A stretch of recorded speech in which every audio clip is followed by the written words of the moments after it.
జర్మనీలో ఎలక్షన్స్ జరిగాయి. ఈ ఎలక్షన్స్‌లో చాలా వినూత్నమైన ఫలితాలు వచ్చాయి జర్మనీలో.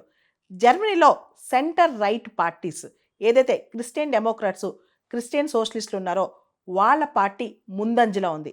దాదాపు వాళ్ళ విజయం ఖరారైపోయింది గూడా. సో, సెంటర్ రైటిస్టులు గెలిచారు జర్మనీలో. అయితే ఇక్కడ పూర్తి స్థాయిలో వాళ్ళకి గూడా మెజారిటీ రాలేదు. ముఖ్యంగా ఫ్రెడరిక్ మెర్జ్ అధ్యక్షతన ఈ ఎన్నికలు క్రిస్టియన్ డెమోక్రాట్స్ గెలిచారనమాట. వాళ్ళకి జర్మనీలో పోలైన ఓట్ షేర్‌లో 28.5% నుంచి 29% అంటే దాదాపు 29% ఓట్లు వచ్చాయంట.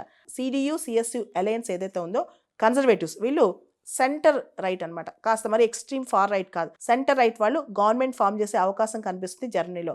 ఈ సెంటర్ రైట్‌ని లీడ్ చేసిన ఆయన ఫ్రెడరిక్ మెర్జ్. ఈయనే దాదాపు ఛాన్సలర్ అయ్యే అవకాశం కూడా కనిపిస్తుంది అనమాట. మొత్తం జర్మనీ చరిత్రలో సోషల్ డెమోక్రాట్స్ కేవలం 16% ఓట్ షేర్ తీసుకోవడం ఇదే తొలిసారి. ఈ మధ్యకాలంలో లాస్ట్ 30-40 ఇయర్స్ రిజల్ట్స్ చూసుకుంటే. అదేవిధంగా జర్మనీలో గ్రీన్ పార్టీ ఏదైతే ఉందో దానికి దాదాపు 12-13% ఓట్ షేర్ వచ్చిందన్నమాట. మోస్ట్ ప్రాబబ్లీ పాసిబిలిటీ ప్రకారం చూస్తే వీళ్ళు గ్రీన్స్, CDU, CSUతో గవర్నమెంట్లో ఉండే అవకాశం కనిపిస్తుంది. అదేవిధంగా జర్మనీలో లెఫ్ట్ పార్టీస్ బాగా పర్ఫామ్ చేసిన లెఫ్ట్ పార్టీస్కి ఓట్ షేర్ బాగా తగ్గిందనమాట. ఫార్ లెఫ్ట్ పార్టీస్కి ఓట్ షేర్ బాగా తగ్గింది.